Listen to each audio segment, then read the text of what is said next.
Ini mazhab apa katanya yang begini-begini nih.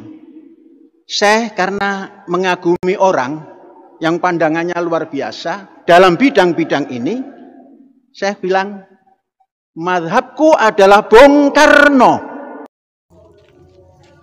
Ciri utama ahli sunnah teng zaman akhir itu dalam akidah anut nak boten Abdul Hasan al Asy'ari di anut Abu Mansur nopo al Maturidi. Dalam fikih mengikuti salah satu mazhab 4. Kini gua Abu Hanifah, Imam Malik atau Imam Syafi'i atau Ahmad bin Hambal. Dalam tasawuf mengikuti salah satu mazhab yang dianut Abdul Qasim al Junaidi atau Imam Sinten Ghazali. Itu mengapa menjadi definisi begitu?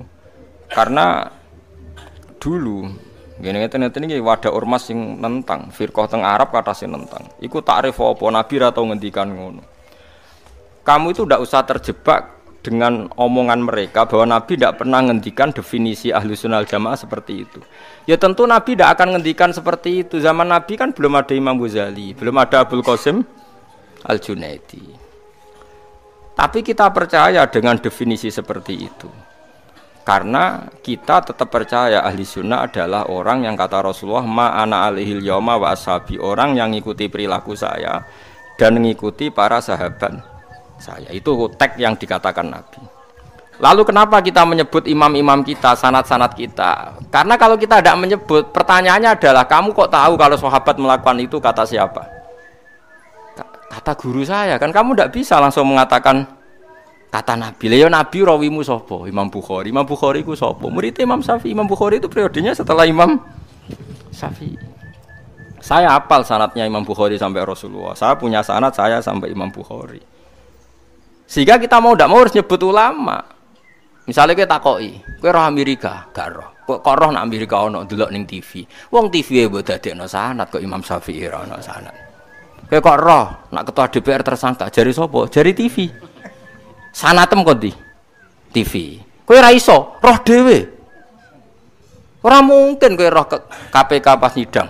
Saiki tak takoki, Nabi dawuh ngene, ora usah ulama, Nabi langsung. Kowe kok roh nek Nabi dawuh ngono? Kowe muni liwat ngipi kok Dimas Kanjeng kowe.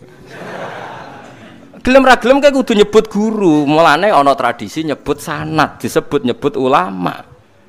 Tapi santri-santri saiki ya kadang goblok, ana wong ngomong ngono. Enggak ada ulama yang penting Nabi. Ulama itu bisa salah. Kalau Nabi tidak bisa salah. Lah kok roh Nabi ra tau salah jare sapa? Jare ulama. Lah kok jare ulama? Jare ora percaya. Mana nak goblok kok aja nemen-nemen. Goblok aja-aja.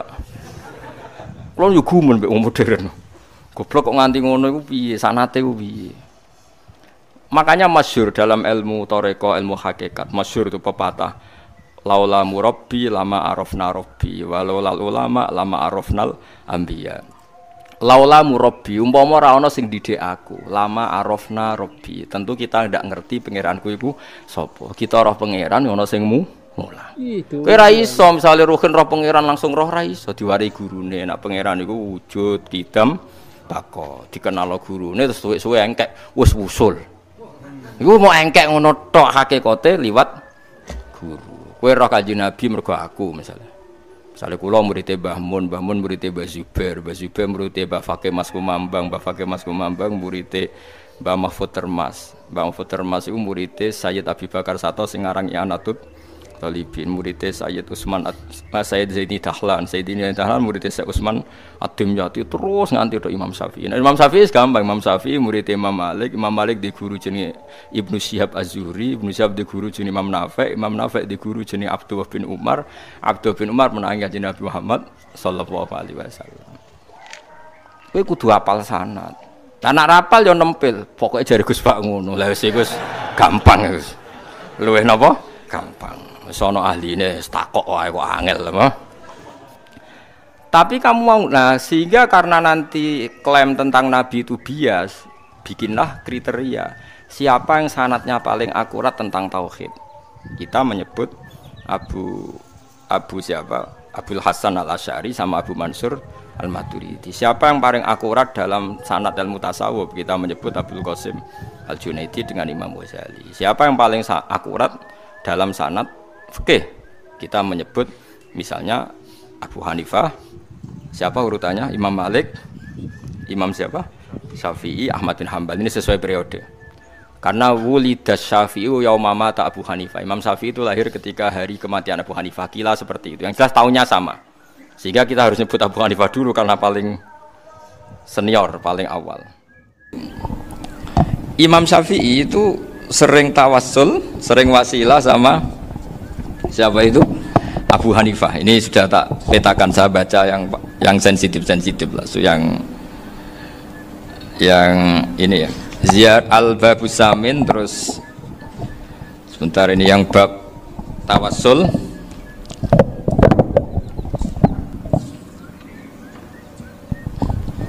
Ini halaman 90, mungkin santri-santri Kerapjak bisa ngecek lagi di kitab Hujjatu Ahli Sunnah.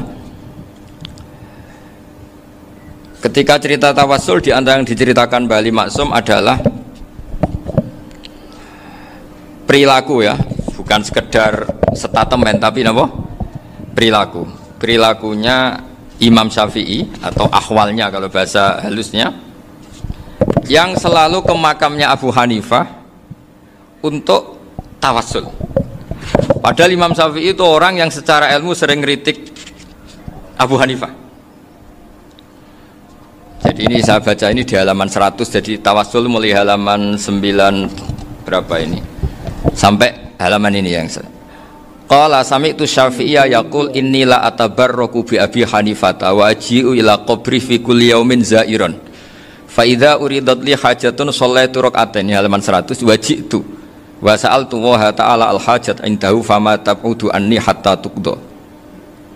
Kanal Imam Syafi'i ayyama huwa bi Baghdad yatawassalu bil Imam Abi Hanifah yaji'u ila dorihi fayusallimu alaihi wa yatawassalu ila Allah bihi fi qada'i hajati. Terus wa yatawassalu Imam Ahmad bi Imamina Syafi'i.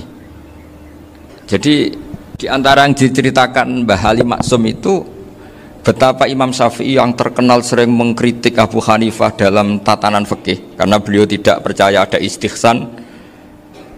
Abu Hanifah berpendapat adanya istihsan, dan kita tahu lah ikhtilafu Syafi'i wa Abu Hanifah itu besar sekali. Tapi beliau itu tahu Abu Hanifah itu orang yang sangat soleh. Abu Hanifah itu kalau ketemu sama orang yang utang beliau itu yang lari bukan yang utang Abu Hanifah, karena takut orangnya itu izin.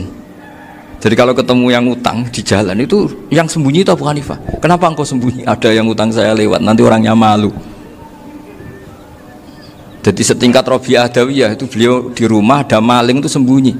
Ditanya kenapa engkau sembunyi? Malu, gak ada yang dimaling. Malu sama malingnya karena serumah itu gak ada barang yang layak dicolong itu. Itu Robi'ah sabda sembunyi. Itu yang bisa niru itu Abu Hanifah. Jadi wali-wali besar ini ternyata saling menghormati dan saling tawassul.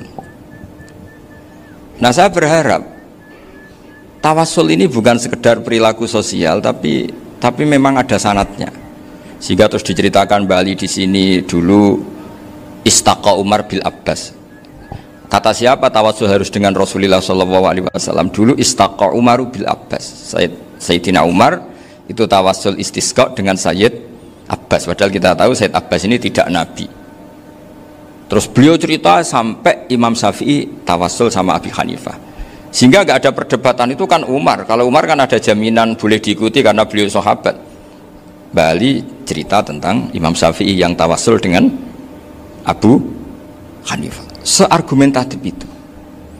Maka saran saya kepada alumni Kerapjak, santri-santri Kerapjak, karena saya hanya berani ngomong sama santri Kerapjak, sama mas saya ada berani kalah sepuh, itu tradisi keilmuan itu harus dijaga dengan hujjah dan dengan tadwin, dengan pembukuan. Saya punya sekian cerita ya, misalnya dulu kita mungkin iskal itu janggal, kenapa sih orang Islam tukaran sama orang Islam itu? Sehingga di antara doa Nabi yang enggak dikabulkan Allah, enggak boleh dikabulkan sama Allah, enggak boleh, bukan berarti enggak mustajab. Redaksinya famana aniha, memang enggak boleh, redaksinya bukan falam yastajib lahu tapi famana aniha. Di Al-Marrah As-Salisa ini Nabi dilarang, yaitu melarang umat Islam itu jangan sampai tukaran sama umat Islam sendiri. Itu kata Allah, ya enggak bisa kata Allah, kalau itu enggak saya kabulkan. Itu dulu guru-guru kita nyontohkan sederhana. Kira-kira kalau saya tukaran wek Gus Zofuru mbah mun luwih ikhlas timbang ditukari wong liya. Nek ana kakak ditabuk adik wong tua luwih ikhlas timbang ditabuk tangga. Barokahnya membaca kita lebih mentoleransi. Kalau ada Mbah Hashim dikritik Mbah Fakih Mas Kumambang, kita ikhlas itu. Tidak dikritik guru PAUD itu kan, atau dikritik orang-orang nggak bisa ngaji. Artinya ternyata keliru kita bilang kiai kok tukaran. Justru bagus kiai tukaran. Dibanding kiai dikritik guru PAUD atau dikritik orang-orang yang nggak bisa baca kitab.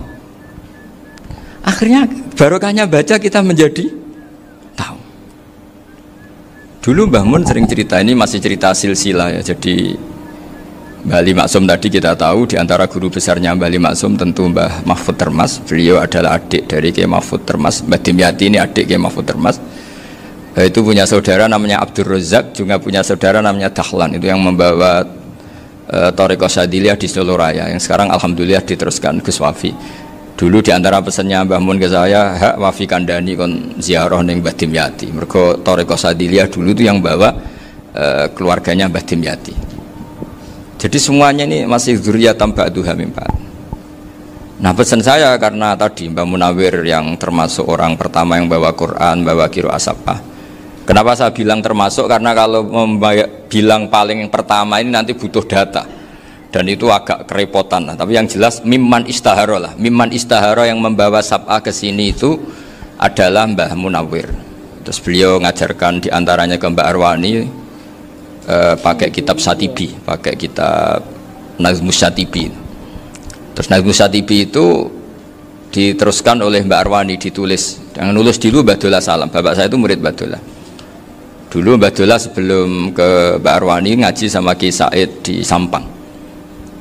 Bapak saya sebelum ngaji di Mbak Dola sudah hafal Quran lewat buyut saya sendiri namanya Ki Zubaidi. Yang Ki Zubaidi akhirnya jadi menantunya Mbak Ahmad Su'eb. Jadi buyut saya kandung ini namanya Sofia, itu angsal keluarga Lasem, yang adiknya Sofia ini punya adik Badi'ah yang jadi ibunya Ki Sahal. Terus Ki Sahal punya Mbak Yu namanya Muzayanah, punya di garwa Ki Mansur punya anak Gus Qayyum. Jadi dulu ibu saya, ibunya Gus Sofur, ibunya Pak Maftu itu semuanya di Lasem. Karena saya dari keluarga Gen ya Lasem, dari keluarga sanad guru ya Lasem. Tapi Lasem Badawi itu dulu ngajinya di Mbah Umar Harun di Sarang. Mbah Umar Harun ini menangi Sayyid Ahmad Zaini Dahlan. Sayyid Zaini Ahmad Zaini Dahlan ini punya cucu keempat yang hidup di Sedan, terus makamnya di Lasem, namanya Habib Haidar. Itu yang nulis biografinya Mbah Maksum. Mbah Maksum bukan Bali, biografinya Mbah Maksum. Itu ditulis oleh Habib Haidar, namanya Haidar bin Hasan bin Sodaqoh bin Ahmad Zaini Dahlan. Nah, Habib Haidar ini menantunya Sayyid Hamzah Sato. Hamzah Sato itu Hamzah bin Abdullah bin Umar, itu kakaknya Sayyid Abi Bakar Sato, Sohibul I'anah. Nah, Sayyid Umar ini yang dulu ngajari mbahnya Mbah Mun namanya Ahmad bin Su'eb. Nah, di antara ajarannya adalah baca kitab-kitab kecil yang bisa dihafal. Dibawalah ke sarang jadi metode muhafadzah. Tapi kemudian lama-lama oleh pondok itu jadi syarat kenaikan kelas. Dulu nggak ada muhafadzah untuk kenaikan kelas ya, supaya orang alim itu harus hafal, lama-lama dipakai syarat untuk muhafadzah. Jadi semua ini sanad harus kita ingat supaya kita bisa menjaga tradisi. Termasuk tradisi ini kiai seneng jagungan, terus ngomong ra penting. Itu juga sanad. Setahu saya Mbah Mun itu kalau ketemu bapak ya guyon terus. Saya punya kenangan tuh yang dulu agak iskal tuh begini. Ada isu lah, entah isu entah hoax entah apa, ada kaji itu agak beling itu, pokoknya beling lah gitu. Seneng siapa itu, rondo lah apa itu. Pokoknya beling gitu. Ketika Mbah Mun dilaporin tamu kalau kaji itu beling sama rondo itu, Mbah Mun tanyanya lucu. Lho ayu no cung. Wahyu banget Mbah. Wahyu. Itu bapak juga bakas ayu nih. Dulu saya sekali ini kiai kok bakas wong ayu, bakas bodine barang lah kira-kira gitu. Tapi setelah saya tambah alim, tambah ngerti itu, kata bapak gini, ya abek bakas ayu hak timbang iya no malah kozaf. Ternyata seni.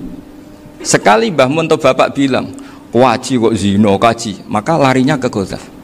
Maka menghindari bahasa menuduh, ngomong yang nggak penting. Loh ayu no. Jadi kiai dulu tuh orang sok suci tapi menghindari hal-hal yang jadi punya seni untuk ngelola kehidupan. Orang bermalam-malam jagungan sama teman asik itu kan perlawanan terhadap nafsu kita, syahwat kita untuk mungkin nikmati dugem di bar atau di tempat-tempat maksiat. Itu setan di Indonesia tuh kakuati sama Ki Jawa. Orang supaya nggak tertarik maksiat itu tuh Ki Jawa cukup ketemu kancane masak terong guyon, gejol-gejolokan zaman mondok. Sewengi lulus sangka maksiat. Bar wis tutup. Perlawanannya sederhana, nggak pakai tahajud, nggak pakai wiridan. Karena kiai Jawa juga koyo rapati potongan ahli ibadah gitu. Jagungan gitu. Jadi setahu saya itu pernah lihat Bali itu sekali ketika beliau ngisi ceramah di Mbah Hamid Bedowi. Saya masih kecil diajak bapak. Dulu kalau bapak ngelihat Bali sama Mbah Hamid itu mesti nangis. Karena dua orang alim bertemu. Yang akhirnya ya bisanan itu Mbah Hamid punya anak Gus Nasih, di sini ada Mbah Nafisa, terus jadi Mbak Salih Hindun itu. Jadi dulu itu ya guyon terus ketika ketemu. Itu yang sering bodoni Mbah Hamid itu ya Ki Bisri. Ki Bisri itu kalau datang ke Ki Hamid Pasuruan, nak wali tenan aku teko ditata nomangan. Jadi ukurannya ya ternyata sampai sana di keimangan tenan. Masih belum mengakui, kan nak wali tenan aku kiai rung di mobil, dongakno aku di mobil. Sudah kalah satu seri itu masih gak terima. Lalu itu Mbah Hamid akhirnya berdoa, ayo monggo, mungkin Ki Bisri gak ada mobil. Itu setelah didoain masih tanya, mereknya apa merek? Jadi itu Mbah Hamid jawab, yo paling Holden itu, paling Holden. Itu nyari mobil itu ya adalah dapatnya Holden. Suatu saat Mbah Bisri diundang Mbah Hamid gak dikasih bisaroh, karena utangnya sudah banyak Mbah Hamid, Mbah Bisri ini utang doa tadi. Itu ya gak dikasih besar ya gak mau kesang apa-apa kelambimu kayak aku. Didol sama muhibbinya Mbah Hamid. Itu harganya melebihi jatah bisaroh. Ketemu Mbah Hamid. Kang, susu Kang, mergo. Jadi dulu itu rileks, makanya ini yang diceritakan ke Zofur. Sebetulnya kalau kiai-kiai itu bersanad itu ya rileks, hidupnya itu rileks. Karena rileks ini perlawanan terhadap kemungkaran. Saya dulu musyawarah sering sama Gus Zofur usul fikih. Itu jelas di antara yang ditulis Lubil Usul itu. Ya kita tahu tadi misalnya sanad usul fikih, Mbah Ber itu sangat al-usuli, Kiai Zubair Dahlan, abahnya Mbah Mun. Punya murid di antaranya Kiai Sahal. Kiai Sahal punya karangan Thariqatul Husul, fi syarhi Lubil Usul. Itu Thariqatul Husul itu beliau ngendikan dalam mukaddimah bahwa saya bisa mensarah ini berdasar ngaji maknani sama Mbah Zubair. Terus beliau mengutip sarah itu dari kitab Nailul Ma'mul. Beliau ngendikan binus khotin khotiyah ghairi matbu'ah. Dan itu ditemukan di Kiai Mansur di Lasem. Karena Kiai Mansur iparnya Mbah Sahal. Mansur bin Khalil itu diantara katibnya Syekh Mahfud. Jadi semuanya ini sambung. Mbah Ber saking ahli usul fikihnya, kalau ngajar usul fikih itu kalau guyon takriran saya ini lebih memahamkan ketimbang sarah. Ya sudah, terus Mbah Zubair Kiai Fakih, terus Syekh Mahfud. Di sini Syekh Mahfud termasuk orang yang dekat Mbah Munawir, sampai putrane Mbah Mahfud namanya Gus Muhammad dibawa Mbah Munawir, kemudian mondok di Termas diantaranya, terus dinikah jadi menantunya kalau nggak salah Haji Taslim di Betengan, kemudian sekarang juriannya Mbah Mahfud di Betengan. Ini nggak boleh hilang secara seperti itu. Diantara di usul fikih diterangkan, ketika diantara 5 hukum itu ada yang bernama mubah. Mubah itu boleh dilakukan, boleh ditinggalkan, dan kalau dilakukan ya tidak berpahala, tidak disiksa. Itu ada ulama yang protes nggak bisa seperti itu. Itsma min mubahin ila wa tahaqqaqu bihi tarku haramimma fa'il zamu minas sukun tarkul qatli wa minas sukut tarkul qadaf. Tidak bisa, mubah itu tidak ada. Kalau kiai jagungan semalaman itu Allah ngitungnya itu hada taroka dugem, wahada taroka delok dangdut, wahada taroka kada wakada. Oh, itu luar biasa. Dan kita ngikuti yang seperti itu saja. Gak usah tahajud, gak usah witir telulas kaya ora kuat timbang gremeng wis. Sewengi jagungan, setan ngenteni kita tergoda maksiat, ternyata maksiatnya sampai tutup, kiainya masih apa? Jagungan. Jadi jagungan saja ada ilmunya bahwa itu perlawanan terhadap tarkul ma'asi. Sehingga bagaimana Anda katakan mubah ini mubah, toh gunanya adalah tarkul haram. Meskipun efek mubah juga bisa tarkul wajib, wae bojo blonjo turu. Karena wae ngrumat ibuke turu. Itu halal wajib. Jadi mubah itu resikonya ya bisa tarkul wajib, bisa tarkul haram. Sehingga kalau sanad ini terjaga secara baik, secara kultur, saya sering juga saguan sama Gus Zofur itu mesti tak niati gitu. Jagungan wong alim iku ibadah, dan menikmati ibadah adalah dabul auliya wa dabul ulama. Kata Imam Ghazali, pada akhirnya waqud buhadatin al istilzat bil mubahat.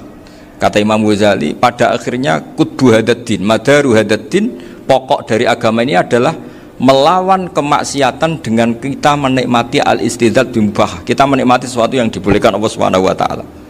Dan seperti ini itu bisa qasmu dhuhri syaitan, bisa menghancurkan punggungnya setan. Karena kalau melawan setan dengan ibadah ini kadang kita capek selain isra potongan. Tapi nak kangkang neng komplek H gitu jagungan mbek kancane ngenang melarate mbok ngenang ora sekolah ramunggah kenangan sing ramunggah diarani istiqomah gitu kan diarani tulus zaman kok sing munggah dianggap kesusu. Saya ini punya pondok Quran, kalau ada yang hafal 3 tahun mesti digojlok kancane gak apik kesusu itu mesti tidak barokah karena tergesa-gesa apa hatam. Sehingga yang nggak hatam-hatam itu kayak partai mayoritas. Ini yang partai tulis zaman katanya. Ahlus sobri katanya. Akhirnya di pondok gara-gara itu mau guyon, tapi nggak ada stigmasi yang nggak naik. Di pondok sarang itu saya punya temen itu banyak yang sekelas dengan saya, sekelas sama Gus Kamil, akhirnya sekelas dengan Gus Sofur. Padahal saya ini kakak kelas. Saya temannya Gus Kamil, temannya Gus Sofur. Ini anak ini nggak pernah naik. Itu nggak dinyak, nggak dicibir di pondok. Karena guyonan tadi. Guyonan bahwa ini bagian dari bentuk apa? Istiqomah. Nanti yang goblok juga tenang. Karena kiainya cerita, kadang santri goblok ya barokah. Di sini pondok akeh santri ora tau sinau ning omah dadi kiai gede.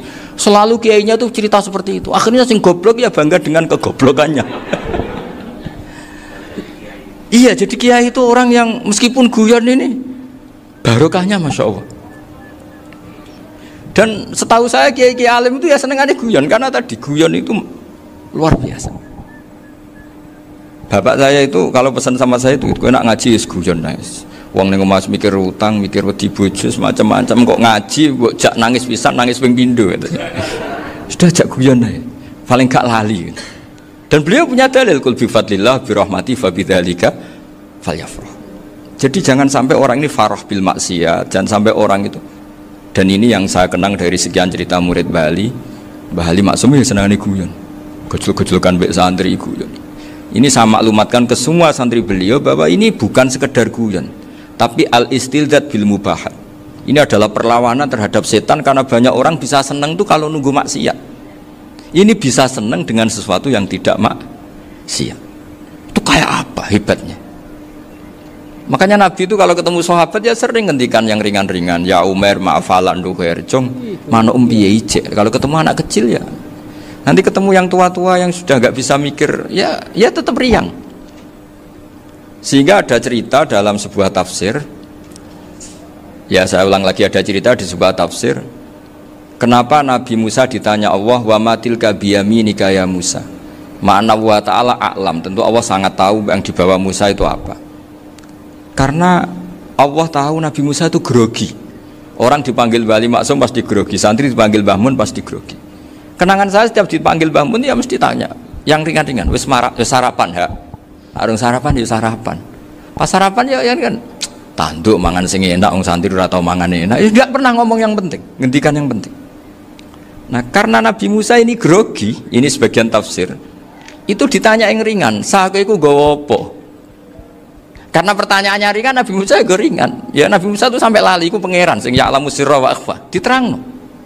Niki tongkat Gusti. Gunane kathah Gusti tongkat iki. Qala ya aso ya atawakkau 'alaiha wa ahusyu biha 'ala ghanami wal ya fiha ma'arifu ukhra. Oh, tongkat Gusti niki penting Gusti. Nggih nak. Nggih macam-macam lah Gusti. Atawakkau 'alaiha wa ahusyu biha 'ala ghanami kangge menghalokan. Masih terangno terakhir dan yang lain-lain Gusti. Wal ya fiha ma'arifu ukhra. Sehingga akhirnya rileks karena Nabi Musa terus ngerti ternyata ketemu pangeran itu gak seserem yang saya bayangkan gitu. Pertanyaannya ringan itu ada ilmunya. Tapi cerita ini yang versi tafsir ini tidak yang seperti di Manaqibul Ghazali. Di beberapa kitab tentang Manaqibul Ghazali diceritakan di alam roh Nabi Muhammad SAW itu yubahi bi ummati, saking yubahinya sampai ngendikan ulama ummati ke anbiya Bani Israel. Ulama umatku itu pinternya atau statusnya itu mirip-mirip lah. Kaf itu ya mirip-mirip lah, mirip-mirip kayak ulamanya nabinya Bani Israel. Akhirnya Nabi Musa itu tersinggung sekali, bagaimana mungkin ulama disamakan dengan apa? Nabi. Sehebat-hebatnya ulama itu kan tidak akan apa yabluhu darajatan nubuwah atau yartaqi ila darajatin nubuwah. Itu akhirnya ya kalau kamu nggak percaya panggil. Yang dipanggil Imam Ghazali. Ya Nabi Muhammad juga nggak mau kalah gitu. Kalau manggil ulama RT ya kalah keok gitu. Akhirnya Imam Ghazali datang, ditanya sama Musa, "Mas muka, nama kamu siapa?" "Ana Muhammad bin Muhammad Al-Ghazali At-Tusi Asy-Syafi'i." Itu disebut panjang sih. Terus Nabi Musa guyu-guyu, "Kamu lama kok ngomong yang nggak penting, ditanya namanya kok penjelasannya sepanjang itu, dianggap itu satu kesalahan. Masa tanyanya nama kok ditanya jawabnya Muhammad bin Muhammad Al-Ghazali At-Tusi Asy-Syafi'i, kepanjangan itu." Ketika Nabi Musa agak mencibir, agak gimana itu, terus jadi Imam Ghazali, kalau ini masalah, lebih masalah jenengan. Apa itu? Yang tanya jenengan tuh Allah ya alamu sirra wa akhfa, dan Allah hanya tanya wa ma tilka biyaminika ya Musa. Harusnya jenengan jawab asoya titik, bukan kepanjangan. Atawakkau 'alaiha wa syubha itu kepanjangan. Allah tanya yang di bawah kamu itu apa? Yang di tangan kamu. Harusnya jawabnya hanya asoya. Tapi kenapa penjelasannya sepanjang itu? Sampai terakhir waliya fiha ma'aribu ukhra. Terus pinter tenan kayak gitu. Terus ada Nabi Musa terus bilang, ya pinter tenan gitu. Padahal kita tidak pernah GR seperti itu kan, kebetulan Imam Ghazali gitu. Kalau yang lain mungkin ya keok lah kira-kira gitu. Tapi ini cerita dalam khazanah keilmuan. Bener yang dikatakan Gus Zofur. Saya termasuk orang yang pernah mondok Lirboyo Pasanan. Jadi setelah saya disuruh nemani Gus Kamil, tahun berikutnya Gus jenengan disuruh. Pokoknya anakku mbah sak wulan lah kudu tahu mondok Lirboyo. Piye aku tahu ngaji Wakarim. Terus yang disuruh mbaturi Gus Kamil itu saya. Jadi saya pernah 1 bulan tuh di Lirboyo. Karena saya ini santri beling ya, kontraknya pokoknya penting ziarah Bakarim. Biasanya nggak pernah ngaji ya, pokoknya gerbar ngisa. Ziarah ya sudah. Ngaji subuh ingat saya sama Gus Imam itu dari 17 hari ingat saya ngaji 2 kali.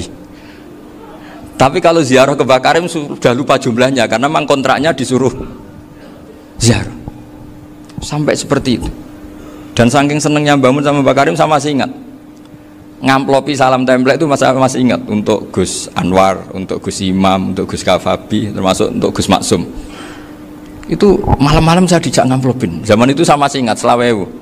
Zaman itu kos 1 bulan itu 13.000. Jadi kira-kira kalau 25.000 itu untuk kos 2 bulan. Jadi saya krusnya itu pakai kos. Saya masih ingat Mondok Sarang itu kos 1 bulan 13.000. Berarti kira-kira 500.000 itu di amplopin sendiri sama Bang. Ini untuk Gus War, ini untuk Gus Imam, ini untuk Gus. Padahal Gus Imam ini mondoknya sudah dibangun. Itu bangun hormatnya sampai untuk jatah salam template. Nah yang ribet kebalikannya, kita pulang Gus Imam karena melihat Gus Kamil ini putrane Mbah Mun, Gus Kamil disangoni. Saya juga disangoni karena Gus Imam dulu ngaji juga sama Pak D saya, sama keluarga saya. Itu kata Gus Kamil setelah keluar, mau agak muni gua abal ya, boten berarti gua aku. Karena ini penting, ini kalau sampai dianggap tukar guling, ribet deh. Jadi ditakwil sendirilah, mau agak muni gua abal ya, boten wis, yes berarti halal. Tapi sama Mbah Mun ya ditanya. Ditanyanya bukan apa karena untuk meneruskan tradisi bahwa kalau kiai ketemu itu ya saling memberi hadiah, saling itu sudah faqaddimu baina adina juakum apa? Sedekah. Sehingga ketika Kapya ini punya Bali Maksum alim alama, kemudian melahirkan murid-murid yang juga ipar kayak Mbah Warsun bisa ngarang apa? Kamus Al-Munawwir, Pak Bik juga punya karangan Kamus Al-Mu'asir. Saya itu punya semua. Karena ini adalah buah dari bahwa kita ini tidak kalah sama produk-produk yang di sana. Bahwa produk di kita ini sudah cukup untuk mengantarkan orang menjadi alim alama. Dulu Mbah Zubair ke Mekah ya sudah alim alama. Gus Zofur ke Al-Azhar sudah alim. Semua teman-teman kita ke Mekah itu sudah alim semua. Padahal produk mondoknya ya tadi mau digojlok kiai ini, terus mangkel be keamanan biasanya itu. Biasanya musuh besar pondok itu keamanan. Jadi ya bukan berarti gojlok ibunya Gus Maftuh enggak, biasanya keamanan tuh musuhnya apa? Banyak. Jadi cerita-cerita saya mohon sekali murid-murid Krapya jangan hanya ngaji fikih. Kalau hanya ngaji fikih itu posisi Abu Hanifah itu seakan-akan nyuwun sewu orang yang sangat tidak ahli hadis. Karena beliau di situ kelihatan kalah sekali dengan Imam Syafi'i. Apalagi di perdebatannya Muhammad bin Hasan Asy-Syaibani dengan Imam Syafi'i itu kelihatan sekali betapa Abu Hanifah itu orang yang nyuwun sewu ditinggalkan dalam ilmu hadis. Sampai beliau hanya dapat gelar min ulama ahli ra'yi, termasuk ulama yang kuat logikanya. Juga harus baca kitab-kitab seperti ini. Ternyata di balik Imam Syafi'i mukhalif pada beliau di bab-bab fikih, perilakunya sangat hormat. Sampai beliau tuh kalau tawassul ke kuburannya Abu Hanifah. Dan beliau ngendikan an-nasu fil fiqhi iyalun ala Abu Hanifah. Semua orang yang ahli fikih itu masih anak buahnya Abu Hanifah. Saya berkali-kali cerita, mazhab Syafi'i itu alatut tadhir hanya dua, yaitu al-ma' wa turab. Abu Hanifah nambahi wanar. Alasannya Abu Hanifah, orang mukmin yang dosanya banyak itu dibakar di neraka, dan alasannya Allah litadhirihim, untuk mensucikan mereka. Sehingga pikirannya Abu Hanifah, an-nar itu min alatit tadhir. Apa yang terjadi ketika bata itu, batu bata yang dibakar, di situ campur teletong, campur apa-apa, itu kalau sudah mazhab Abu Hanifah selesai, sudah suci, karena sudah ngelewatin pembakaran. Meskipun kita tidak akan kalau kehilangan air terus wudhu dengan api, bisa bunyak semua itu. Tapi apapun itu menjadi solusi. Sehingga saya punya kitab namanya Ikhtilafu Malik, Ikhtilafu Malik wa Abu Hanifah atau Ikhtilafu Syafi'i ma Abu Hanifah. Itu kelihatan sekali kalau Abu Hanifah itu nyuruh posisinya kalah. Karena yang ngarang orang-orang Syafi'i. Tapi kalau melihat kitab-kitab kewalian, misalnya di kitab Mizan Kubro ini juga sering disebut itu Mbak Ali Maksum tentang Imam Sa'roni. Berkali-kali beliau mengutip Mizan Kubro. Itu Abu Hanifah adalah orang yang sangat mukasyafah. Artinya ketika Nabi cerita air wudhu itu menjatuhkan dosa, tidak ada air wudhu yang jatuh ke kamu kecuali saat itu juga dosa kamu jatuh. Itu beliau datang ke Madharota Kufah. Kemudian beliau bilang sama si orang tua tadi, tub anizina. Orangnya terus bilang atubu minazina. Ada lagi pemuda datang dibilangin tub an ukuki walideka, terus bilang tub tu an ukuki walidayya. Sampai yang terakhir ada tub an simai alatilahwi atau an samai alatilahwi, terus tub tu an samai. Ketika orang itu ditanya, kenapa engkau begitu tahu dosanya apa? Saya tahu air wudhu ini menjatuhkan apa. Jadi kira-kira kalau zina mungkin ya batang babi lah. Kalau hanya sekedar melihat bak-bak mungkin ya curut atau tikus lah kira-kira gitu. Nah dulu dulu ya mungkin ya tikus cilik gitu. Nah dulu suwi ya tikus werok itu atau apalah. Pokoknya beliau itu tahu. Tapi anehnya Abu Hanifah apa? Setelah itu dia nangis minta mukasafahnya ditutup. Ya Allah, saya ini mukasafah kok malah menjadi tahu sawatil mukmin. Padahal aturan syariat jenengan man satara musliman satarahu, bahwa enggak baik melihat jeleknya orang mukmin. Minta ditutup. Makanya saya ini bangga ada mukasafah. Makom yang kita sampai sekarang tuh makom setelah Abu Hanifah mukasafah. Jadi Abu Hanifah repot-repot mukasafah, minta makomnya ditutup tidak menjadi mukasafah. Dan alhamdulillah kita sudah tidak mukasafah sebelum minta ditutup. Jadi kita ini keren. Keren karena aturannya itu man satara musliman satara huwa, yang tidak tahu aibnya orang muslim maka Allah akan nutupi aibnya di akhirat. Dan kita alhamdulillah barokahnya tidak mukasafah, tidak ngerti aibnya orang mukmin. Jadi kita harus pakai patokan ilmu. Saya ulang lagi, kita harus pakai patokan. Makanya saya tahu betul ketika Kiai Hamid Pasuruan, beliau dulu ngaji Jamul Jame, ngaji Juman, Bali Maksum di sana sama Gus Habib, sama Gus Muhammad bin Mahfud, termasuk mbah saya kandung dulu Kiai Sidik, mbah saya yang dari itu juga ngaji di Termas.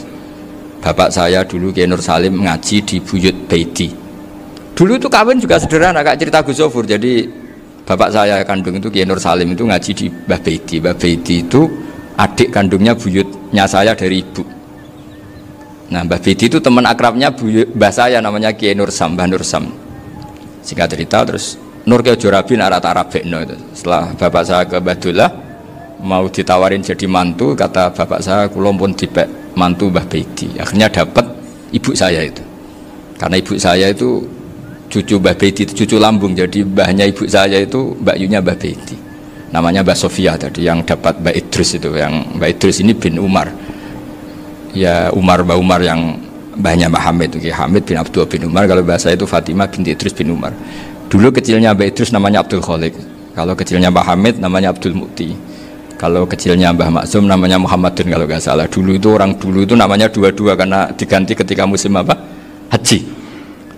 Jadi ini terjaga. Sehingga tidak ada ceritanya kiai-kiai yang jagongan kemudian santrinya itu yang agak-agak khawarit lah. Kiai kok sungi-sungi jagongan, gak tahajud, gak duha, itu tidak ada seperti itu. Karena ini dianggap fi'lul mubahat untuk melawan mungkarat. Jadi sehingga di kitab Ikhya diterangkan, kamu jangan ngira orang-orang soleh ketika jagungan itu min ahlil bitolah wa takasul, itu orang-orang yang pemalas, itu enggak. Tapi mereka bisa mengasyiki Allah, bahwa dalam jagungan ketemu teman ya asik, gejol-gejolkan sama Pak Maftuh ya asik. Dan keasikan ini bentuk perlawanan terhadap keasikan harus dengan maksiat. Itu kayak apa kalau kita ngaji sampai seperti itu? Termasuk tadi yang diceritakan Pak Maftuh kitab Hunyah. Semoga beliau cerita juga pernah belajar. Saya pernah belajar kitab Hunyah khatam. Itu diantara yang diceritakan Syabdul Qadir Al-Jilani tadi, kata beliau Al-Jilani dipakai Jim Al-Jilani. Ini agak beda dengan kita. Mbah Zubair itu punya kitab namanya Al-Qolaid Al-Luluyah. Beliau menfatwakan nama-nama ajam itu kamu bebas. Ajamiyun fasna bihi masyita. Sehingga kita kalau punya kiai harus mau qolal ustukhri, sehingga mau qolal istukhri. Tirmidzi juga nasibnya sama. Qolat rawahut Tirmidziyu. Sing sitok rawahut Turmudziyu. Yang satu rawahut Tarmidziyu. Ya karena kita keluarganya Tarmidzi apa enggak gitu. Makanya kata Mbah Mun sama masih ingat. Kata cerita Gus Zofur tadi, adabnya Gus Zofur itu cerita tentang keluarga ibunya. Padahal keluarga ibunya juga orang-orang soleh yang luar biasa. Itu kata Mbah Mun, kowe roh jenenge Imam Bukhari tahu ya. Jenenge sapa? Saya nyebut Muhammad bin Ismail bin Ibrahim bin Muhirah bin Bardasbah. Lah iya Bardasbah mbok waca Bardisbah yo. Lah cara kene mbok Parmin mbok Parlan. Jadi Bardisbah mbok Bardasbah iku cara kene yo Parmin mbok. Iku rak Mbah Fadl Senori dadi kabeh diwaca Arab. Jenenge Mbah Umar Harun. Dhisik yo wong sarang Mbah Harun mbok kira yo ora roh, dhisik yo wong kuno. Jadi kalau versi Mbah Fadl, termasuk yang pertama bikin nasab Mbah Maksum itu tulisannya Mbah Fadl yang dikutip Habib Haidar tadi. Ya saya seperti Gus Zofur juga mencari-cari hubungan ulama-ulama di Jawa. Itu Mbah Mun itu kalau bicara Mbahku ono sing jenenge Kiai Serut. Kalau ditulisannya Mbah Fadl itu Syaraf. Jadi Mbah Fadl itu fanatik orang-orang alim itu ditulis Arab, kalau Mbah Mun itu Jawa. Dulu itu ada wali seto di daerah saya. Dulu orang ya janggal, ternyata ada sato itu, kesamaan di Arabnya itu sato. Sehingga kiai-kiai itu ada fanatik Tirmidzi, Turmudi, Tarmidzi, Jilani, Jailani, karena ajamiyun fasna bihi masyita. Jadi kalau nama-nama ajam semonggo lah baca sekenanya, sementing cuma mungkin tahqiqnya benar Pak Maftuh tadi, memang di Mu'jamul Buldan itu Al-Jilani Bikasri Jim, ya sudah kita baca Al-Jilani. Sebab itu kayak Pondok Pelosok Lirboyo itu menurut saya bagus. Orang itu maknani betul sama gurunya. Kalau sarang enggak. Kalau Pondok Lirboyo, pondok yang tadi ternyata keluarga Mbah Munawir sini pernah bisanan, yaitu Mbah Zaini pernah nikah sama Nyai Komariah ya kalau enggak salah, punya putra Gus Habib ya, Pak Toha dan sebagainya. Itu betapa hubungan pondok Quran sama pondok kitab dulu itu enggak pernah terputus. Bapak saya setelah hafal Quran itu dulu ngaji Mbah Zubair. Jadi bapak saya sering ngutip mu'en apa, padahal bapak saya itu terkenal tuh, beliau cita-citanya itu saya ingin hafal Quran kayak hafal Fatihah. Beliau itu sampai sepulahnya sekali, karena beliau inginnya hafal Quran kayak hafal Fatihah. Termasuk murid terbaiknya Mbah Dullah bapak saya. Itu ya ngaji kitab. Sehingga kata Mbah Mun, jadi Mbah Munawir de mantu Bali Maksum, itu ya sudah